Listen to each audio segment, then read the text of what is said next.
నమస్కారం. Public vision వార్తలకి స్వాగతం. నా పేరు సుమలత. వార్తల్లో ముందుగా హెడ్లైన్స్.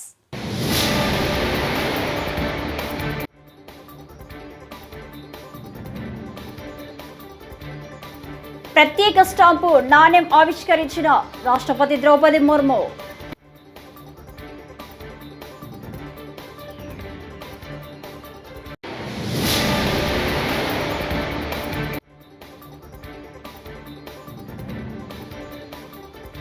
భారత రాజ్యాంగం అన్ని మతాలకు, అన్ని ప్రాంతాలకు, అందరికీ పవిత్రమైన గ్రంథం. ఏపీ ముఖ్యమంత్రి చంద్రబాబు.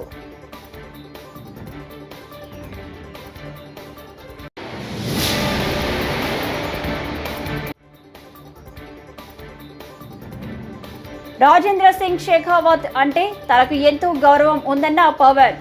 తమ ప్రతిపాదనలపై కేంద్ర మంత్రి సానుకూలంగా స్పందించారని వ్యాఖ్య.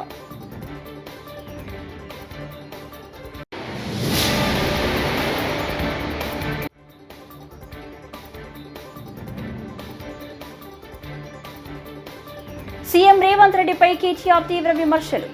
సీఎం అవగాహన రాహిత్యంతో మాట్లాడితే ఎలా అని ప్రశ్న. ఇక డీటెయిల్స్ చూస్తే, రాజ్యాంగ వజ్రోత్సవాల సందర్భంగా రాష్ట్రపతి ద్రౌపది ముర్ము రాజ్యాంగానికి సంబంధించి 2 పుస్తకాలను ఆవిష్కరించారు.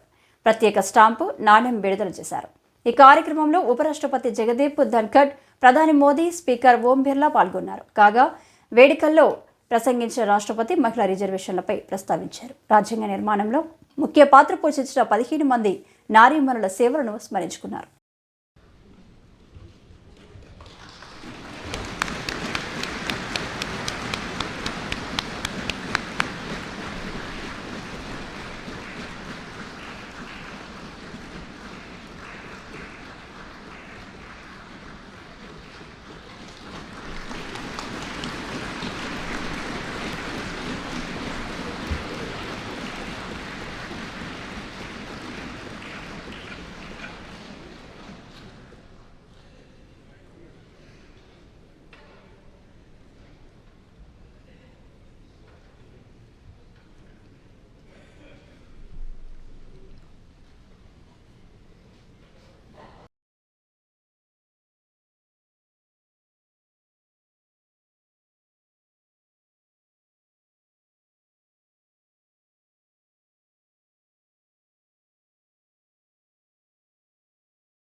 बहुत बहुत धन्यवाद।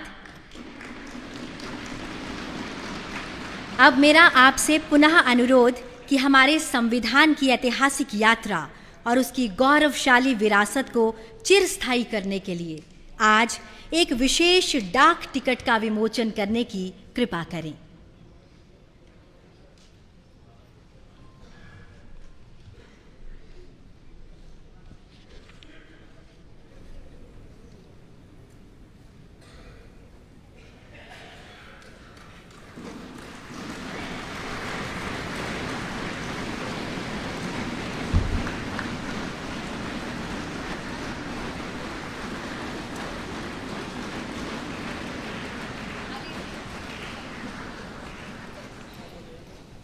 यह डाक टिकट संविधान की उन मूल भावनाओं का प्रतीक होगा जो भारत को एकजुट करती है और हमें आगे बढ़ने का मार्ग दिखाती है। AP deputy CM Pawan Kalyan Delhi పర్యటనలో కేంద్ర మంత్రులతో వరుసగా భేటీ అవుతున్నారు. ఈ క్రమంలో కేంద్ర పర్యాటక శాఖ మంత్రి రాజేంద్ర సింగ్ షెకావత్తో ఆయన భేటీ కాసేపటి క్రితం ముగిసింది. సమావేశం ముగిసిన అనంతరం పవన్ కళ్యాణ్ మీడియాతో మాట్లాడుతూ రాజేంద్ర సింగ్ అంటే తనకు ఎంతో గౌరవం ఉందని చెప్పారు. గతంలో ఆయన జలశక్తి మంత్రిగా ఉన్నప్పుడు పోలవరం ప్రాజెక్టు కోసం ఎంతగానో సహకరించారని తెలిపారు. ఈ రోజున గజేంద్ర సింగ్ షెకావత్ గారంటే నాకు అపారమైన గౌరవం. అది ఈ రోజుది కాదు. ఆయన జలశక్తి మినిస్టర్గా ఉన్నప్పుడు కూడా ఆయన పోలవరం గురించి ఆయన ఎంతో నిలబడ్డారు. ఈరోజు ప్రత్యేకించి మన టూరిజం అండ్ కల్చర్ మీద ఆయన బాధ్యతలు నిర్వహిస్తున్నారు కాబట్టి వాళ్ళ దగ్గరికి వచ్చి ఒక 7 పాయింట్ ప్రపోజల్ మేము పెట్టాము. దానికి కొన్ని ప్రాజెక్ట్స్ మీద, వీటి మీద, అలాగే టూరిజం యూనివర్సిటీ మీద. సో వాటన్నిటికైనా సానుకూలంగా స్పందించి బడ్జెట్ ఉన్న పరిస్థితుల్లో ఎలాగ దాన్ని డెడికేట్ చేయమని, ఎలా అలాట్ చేయాలో చేస్తామని చెప్పారు. టూరిజం మీద కూడా చాలా ఏపీలో టూరిజం హబ్గా మార్చబోతున్నామని చెప్పి దానికి సంబంధించి కూడా దాంట్లో భాగంగానే ఎందుకంటే మనకి ఇందాక మేము లోపల మాట్లాడుతున్నప్పుడు మన షెకావత్ గారు చెప్పింది కూడా ఏంటంటే మెయిన్ మనకున్న రాష్ట్రాల్లో చాలా కీలకమైన 975 కిలోమీటర్ కోస్ట్ లైన్ ఉంది. అలాగే మన గండికోట ఇలాంటివన్నీ చాలా మన కైండ్ ఆఫ్ గ్రాండ్ క్యానియన్, మన ఇండియన్ గ్రాండ్ క్యానియన్ లాంటిది గండికోట. సో ఇలాంటివన్నీ ఉన్నాయి. సో మీరు ఇనిషియేట్ చేయండి process, all the support will be there for the state. Thank you. రాజ్యాంగాన్ని రాజ్యాంగ పరిషత్ ఆధ్వర్యంలో ఆమోదించిన రోజుని భారత రాజ్యాంగ నిర్మాత డాక్టర్ బిఆర్ అంబేద్కర్ ఆధ్వర్యంలో 2 సంవత్సరాల 11 నెలల 18 రోజుల పాటు రాసిన రాజ్యాంగం మనదని, రాజ్యాంగం అమలు చేసి 75 సంవత్సరాలు అయినా సవాళ్లను అధిగమించి ముందుకు వెళ్తున్నామని ఏపీ ముఖ్యమంత్రి చంద్రబాబు నాయుడు అన్నారు. మంగళవారం ఏపీ సచివాలయంలో జరిగిన 75వ రాజ్యాంగ దినోత్సవ కార్యక్రమంలో పాల్గొన్న ఆయన మాట్లాడుతూ, స్వాతంత్ర దినోత్సవంతో పాటు జనవరి 26ను జరుపుకుంటున్నామని, అయితే రాజ్యాంగాన్ని ఆమోదించిన రోజును కూడా పాటించాలని అన్నారు. భారత రాజ్యాంగం అన్ని మతాలకు, అన్ని ప్రాంతాలకు, అందరికీ పవిత్రమైన గ్రంథం ఇది అని పేర్కొన్నారు. ఇందులో చాలా స్పష్టంగా సాంఘిక, ఆర్థిక, రాజకీయ న్యాయాన్ని ఆ రోజు కూడా ఇప్పుడు కూడా మనం మాటల్లో పెడుతున్నాం తప్ప అందరికీ సామాజిక న్యాయం చేయాలని, ఏ విధంగా ఆర్థికంగా ముందుకు తీసుకురావాలని, రాజకీయ ప్రాధాన్యత సమతుల్యం పాటించాలి, అందరికీ న్యాయం జరగాలని చెప్పి చాలా స్పష్టంగా ఉంది.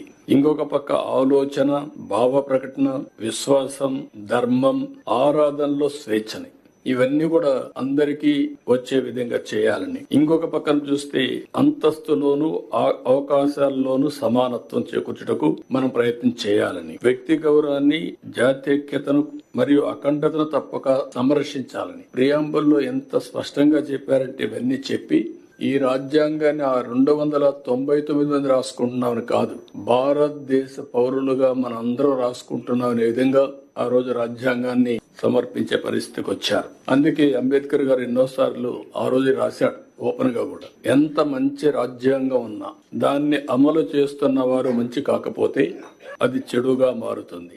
అలాగే ఎంత చెడు రాజ్యాంగం ఉన్నా దాన్ని అమలు చేస్తున్న వారు మంచివారైతే అది మంచిగా మారుతుంది అని అంబేద్కర్ ఆ రోజు చెప్పాడు. అంటే వ్యక్తులను బట్టి రాజ్యాంగం. ఇప్పుడు మనం అందరం ఇక్కడ ఉన్నాం, ఆ రాజ్యాంగ ఫలితమే మనం ఇక్కడికి వచ్చాం. మీరు ఐఏఎస్ కావచ్చు, కొంతమంది రిజర్వేషన్ లో కావచ్చు, మేము రాజ్యాంగంలో పొందుపరిచినటువంటి ఓటు హక్కు ద్వారా ఇక్కడికి వచ్చాం.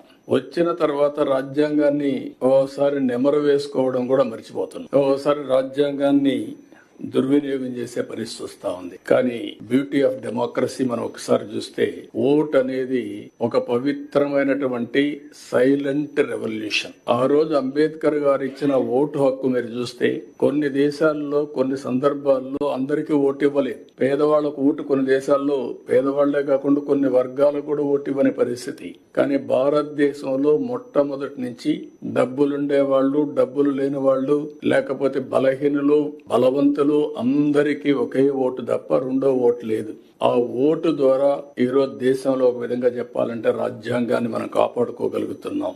ఎప్పుడైనా సరే ఏ నాయకులైనా సరే అతిగా ప్రవర్తించినా, రాజ్యాంగాన్ని దుర్వినియోగం చేసినా మళ్ళీ కరెక్ట్ చేసే శక్తి ఓటర్స్ కుంది. అదే రాజ్యాంగంలో ఒక బలమైన శక్తి అని చెప్పి కూడా నేను మీకు తెలియజేస్తున్నా. రాజ్యాంగ ఆమోద దినోత్సవం సందర్భంగా తాడేపల్లిలోని వైఎస్ఆర్సీపీ కేంద్ర కార్యాలయంలో డాక్టర్ బిఆర్ అంబేద్కర్ కు పార్టీ నేతలు ఘనంగా నివాళులర్పించారు. రాజ్యాంగ దినోత్సవాన్ని మంగళవారం వైఎస్ఆర్సీపీ ఆధ్వర్యంలో రాష్ట్ర వ్యాప్తంగా ఘనంగా నిర్వహించారు. తాడేపల్లిలోని కేంద్ర కార్యాలయంలో డాక్టర్ బిఆర్ అంబేద్కర్ చిత్రపటానికి పార్టీ నేతలు, ఎమ్మెల్సీ లేళ్ల అప్పిరెడ్డి, మాజీ ఎమ్మెల్యే సుధాకర్ బాబు, పలు నియోజకవర్గాల ఇన్ఛార్జీలు, కార్పొరేషన్ల మాజీ చైర్మన్లు తదితరులు పూలమాలలు వేసి నివాళులర్పించారు. అంబేద్కర్ ఆశయాలను నెరవేర్చేందుకు ప్రతి ఒక్కరూ ముందుకు సాగాలని వైఎస్ఆర్సీపీ నేతలు పిలుపునిచ్చారు.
తెలంగాణ ముఖ్యమంత్రి రేవంత్ రెడ్డిపై బీఆర్ఎస్ వర్కింగ్ ప్రెసిడెంట్ కేటీఆర్ తీవ్ర స్థాయిలో మండిపడ్డారు. అదానికి తాము కొన్ని ప్రాజెక్టులు కట్టబెట్టినట్లు ముఖ్యమంత్రి అవాస్తవాలు చెప్పారన్నారు. సీఎం అవగాహన రాహిత్యంతో మాట్లాడితే ఎలా అని ప్రశ్నించారు. అదాని కొన్ని ప్రతిపాదనలను తమ ముందుకు తీసుకువస్తే నాటి సీఎం కేసీఆర్ తిరస్కరించారన్నారు. అదానికి తాము రెడ్ సిగ్నల్ చూపిస్తే రేవంత్ రెడ్డి మాత్రం రెడ్ కార్పెట్ వేస్తున్నారని ఆరోపించారు.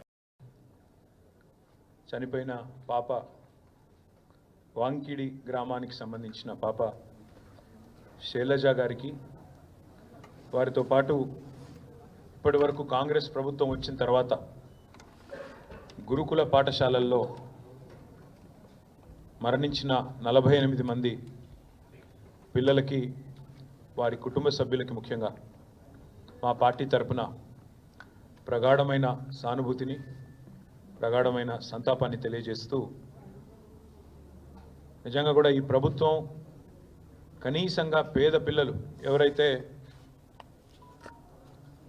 తల్లిదండ్రులు ప్రభుత్వమే తల్లిదండ్రి చూసుకుంటుంది మా పిల్లల్ని అని చెప్పి భావించి గురుకుల పాఠశాలకు పంపిస్తారు, ఆ గురుకుల పాఠశాలల్లో ఈరోజు 48 మంది పేద పిల్లల ప్రాణాలు కోల్పోవడానికి ఈ ప్రభుత్వం ఖచ్చితంగా కారణమైంది.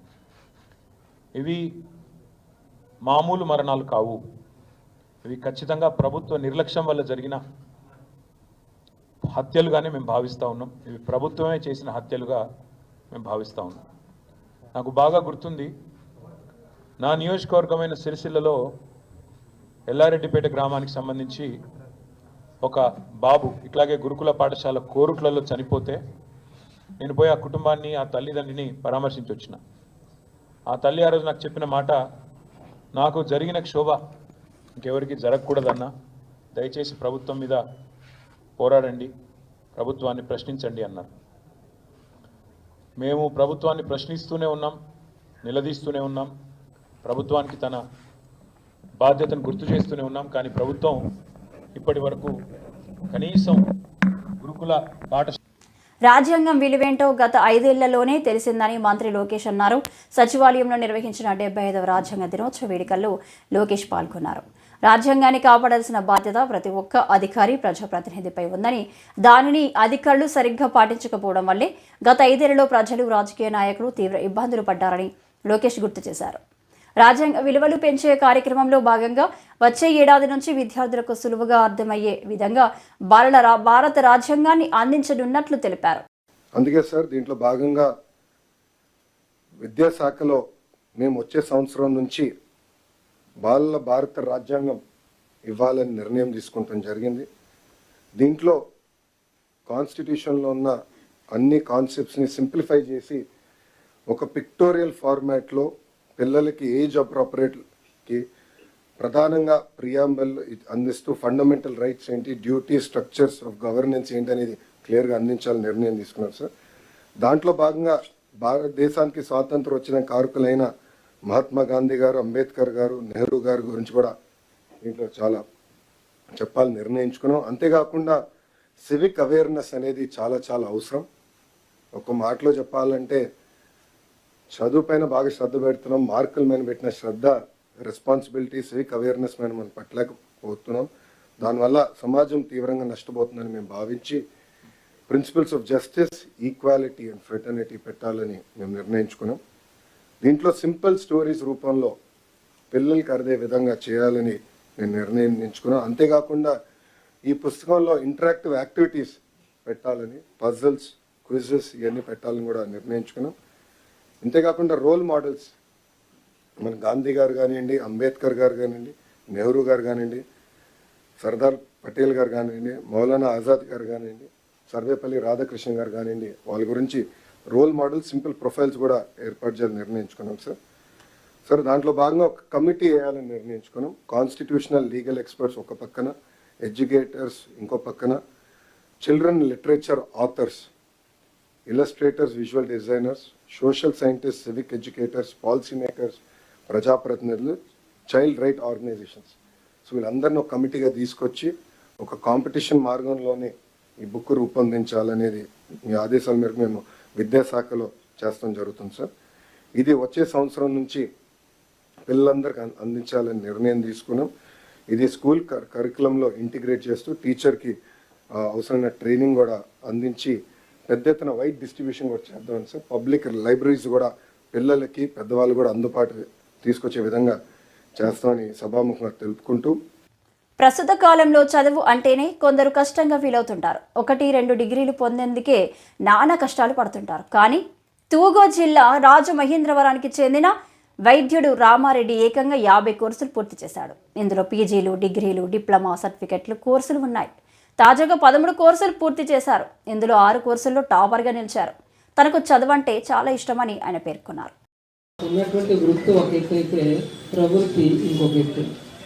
వృత్తిపరంగా నేను మీకు తెలుసు, ఒక డాక్టర్గా, ఒక సైకియాట్రిస్ట్గా గత 44 సంవత్సరాలుగా ఇక్కడ మానస హాస్పిటల్ నడుపుకుంటూ ఇప్పటికి 1,46,000 మంది సైకియాట్రీ పేషెంట్స్ని ట్రీట్ చేయడం జరిగింది.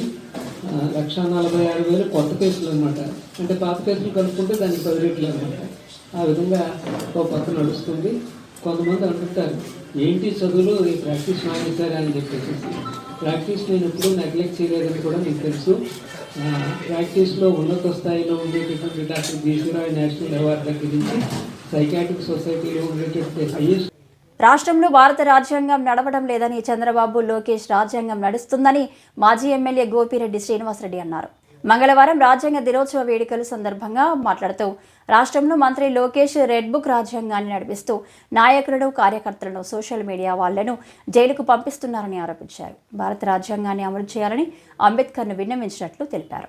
ఎంపీటీసీలో, స్థానిక సంస్థల్లో కానీ, జడ్పీ చైర్మన్లో కానీ, మున్సిపల్ చైర్మన్లో, మున్సిపల్ కార్పొరేషన్లో కానీ అవకాశాలు కల్పించి అంబేద్కర్ గారి అడుగుజాడల్లో నడిచాడనేది వాస్తవం. ఈరోజు పరిస్థితి ఏమిటి? ఈరోజు భారత రాజ్యాంగం నడవట్లేదు ఆంధ్రప్రదేశ్ రాష్ట్రంలో. ఈరోజు లోకేష్ రాజ్యాంగం, చంద్రబాబు నాయుడు రాజ్యాంగం నడుస్తూ ఉంది. ఈరోజు ఒక్కసారి సబ్ జైల్స్ వెళ్ళి చూడండి. ఆ జైల్లో 80% మంది వైఎస్ఆర్ కాంగ్రెస్ పార్టీ నాయకులు, కార్యకర్తలు, సోషల్ మీడియా వాళ్ళు ఈరోజు జైల్లో నిండిపోయిందంటే దానికి కారణం ఈ లోకేష్ యొక్క రాజ్యాంగం, రెడ్ బుక్ రాజ్యాంగం. ఈ రెడ్ బుక్ రాజ్యాంగాన్ని ఈరోజు మేము కోరుకుంటున్నాం. ఈరోజు హైకోర్టు, సుప్రీంకోర్టులో కూడా భారత రాజ్యాంగాన్ని అమలు చేయాలి అని ఈరోజు అంబేద్కర్ గారికి విన్నవించుకుంటున్నాం. మేము ఆయన రాజ్యాంగాన్ని పక్కన పెట్టి లోకేష్ రాజ్యాంగం, చంద్రబాబు నాయుడు రాజ్యాంగం నడిపించే కార్యక్రమానికి విముక్తి పలకాలని చెప్పి ఈరోజు నేను మీ ద్వారా తెలియపరచుకుంటున్నాను. ఒకసారి ఈరోజు పేపర్లో చూస్తే విశాఖపట్నం సెంట్రల్ కేంద్ర రాష్ట్ర ప్రభుత్వాలు అవలంబిస్తున్న కార్తీక కర్షక రైతాంగ విధానాలను నిరసిస్తూ మంగళవారం గుంటూరు నగరంలో వామపక్షాలు, ప్రజా సంఘాలు భారీ ర్యాలీని నిర్వహించారు. బ్రహ్మానందరెడ్డి స్టేడియం వద్ద నుంచి మార్కెట్ సెంటర్ వరకు ర్యాలీ నిర్వహించారు. ఈ సందర్భంగా సిపిఐ జిల్లా కార్యదర్శి జంగాల అజయ్ కుమార్ మాట్లాడుతూ కూటమి ప్రభుత్వం అధికారంలోకి వచ్చిన తర్వాత ధరల భారాన్ని మోపి సామాన్యుల నడ్డి విరుస్తుందన్నారు. రాజ్యాంగ ఆమోద దినోత్సవం సందర్భంగా దేశవ్యాప్తంగా కార్మిక సంఘాలు, రైతు సంఘాలు, ప్రజా సంఘాలు పెద్ద ఎత్తున నరేంద్ర మోడీ రైతులకు చేస్తున్నటువంటి ద్రోహానికి వ్యతిరేకంగా, కార్మికులకు చేస్తున్నటువంటి అన్యాయానికి వ్యతిరేకంగా ఈ రోజున కథం తొక్కి పెద్ద ఎత్తున ఈ గుంటూరు నగరంలో కూడా జిల్లా స్థాయి భారీ ప్రదర్శన నిర్వహించి, సభను కూడా నిర్వహించి నరేంద్ర మోడీ 4 లేబర్ కోడ్లు రద్దు చేసుకోవాలని, 3 వ్యవసాయ వ్యతిరేక నల్ల చట్టాలు రద్దు చేసుకోవాలని, అలాగే విద్యుత్ సంస్కరణ పేరుతోటి ప్రజలపై మోపేటటువంటి భారాల్ని ఆపేయాలని, అలాగే విద్యుత్ సౌకర్యాలు ప్రజలందరికీ కల్పించాలని, విశాఖ ఉక్కు ఆందోళన హక్కుని జరిగినటువంటి ఉద్యమం ఫలితంగా వచ్చినటువంటి విశాఖ ఉక్కు ఆందోళన హక్కుని వచ్చినటువంటి విశాఖ ఉక్కుని ప్రైవేటీకరించరాదని ఈ రోజు జరిగినటువంటి ర్యాలీ సందర్భంగా మోడీ ప్రభుత్వం పైన కార్మికులు, రైతులు, ప్రజా సంఘాలు తమ యొక్క గర్జన వినిపించడం అనేది జరిగింది. భవిష్యత్తులో నరేంద్ర మోడీ హఠావా అంటూ మరిన్ని పోరాటాలు నిర్వహిస్తామని తెలియజేస్తా ఉంది. విశాఖ ఉక్కు ప్లాంట్ను పూర్తిగా దివాలా తీయించేందుకు ప్రభుత్వాలు కుట్ర చేస్తున్నాయని సిపిఎం పోలిట్ బ్యూరో సభ్యుడు బివి రాఘవులు ధ్వజమెత్తారు. నెల్లూరు సిపిఎం కార్యాలయంలో మంగళవారం మీడియాతో మాట్లాడుతూ పారిశ్రామికవేత్త నవీన్ మిట్టల్ అనకాపల్లిలో స్టీల్ ప్లాంట్ను ఏర్పాటు చేస్తున్నారని ప్రకటించారని, పక్కనే ఉన్న విశాఖ ఉక్కు ప్లాంట్ కాపాడుకోకుండా అనకాపల్లిలో పెట్టి ఏం ప్రయోజనమని ప్రశ్నించారు. మిట్టల్ కంపెనీ వాళ్ళు అనకాపల్లి జిల్లాలో ఒక స్టీల్ ప్లాంట్ పెడతారు అని చెప్పేసి చంద్రబాబు నాయుడు గారు ప్రకటించారు. స్టీల్ ప్లాంట్ రావడం మంచిదే, కానీ అనకాపల్లి జిల్లాలో స్టీల్ ప్లాంట్ పెట్టడం ఏమిటి? పక్కనే స్టీల్ ప్లాంట్ ఉంది, అది నడిపించడం లేదు.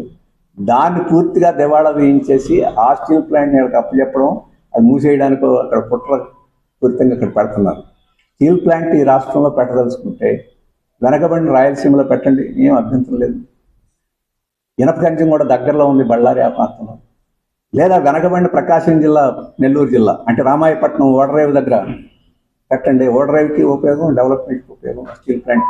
ఇది చేయకుండా అక్కడ పెట్టడం అనేది స్టీల్ ప్లాంట్ కోసం కాదు, అసలు విశాఖ ఉక్కుని నాశనం చేయడానికి కోసం పెడుతుందని చెప్పాను. అందుకని చంద్రబాబు ఈ మిట్టల్ని అన్ని సౌకర్యాలు ఇవ్వండి, రామాయపట్నం దగ్గర పెట్టమండి, రాయలసీమలో పెట్టండి అని చెప్పేసి మేము అడుగుతున్నాం. ఆ రకంగా వెనకబడి ప్రాంతాల అభివృద్ధికి, చిత్తశుద్ధికి కూడా ఒకవైపునేమో విశాఖ ఉక్కు ఉండాల్సిన మేము రక్షిస్తామని ప్రకటనలు చేస్తూ మీరు తీసుకెళ్ళి స్టీల్ ప్లాంట్, ప్రైవేట్ స్టీల్ ప్లాంట్ని అక్కడ పెట్టడం అని చెప్పేసి అనుమతించడానికి అది కూడా ఆలోచన విరమించుకోవాలని చెప్పేసి కోరుతున్నాం.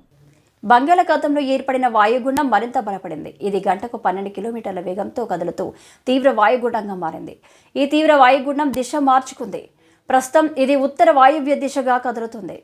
రాగల 24 గంటలు తుఫానుగా మారే అవకాశం ఉందని ఏపీ విపత్తుల నిర్వహణ శాఖ వెల్లడించింది.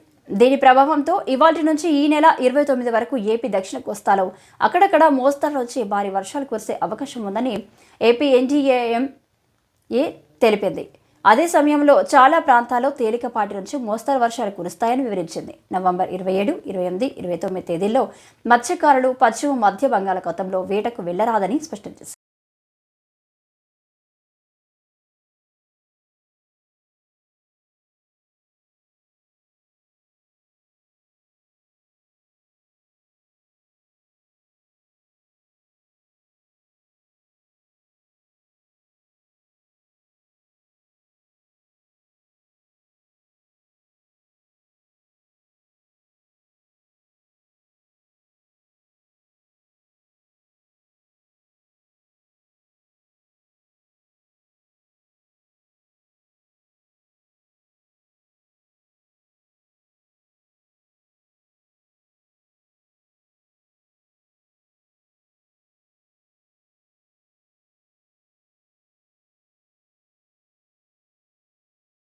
అర్హులైన ప్రతి ఒక్కరికి నివాస స్థలం ఇస్తామని, ఇళ్ల నిర్మాణానికి ప్రభుత్వం సహకారం అందిస్తుందని కావలి ఎమ్మెల్యే కృష్ణారెడ్డి తెలిపారు.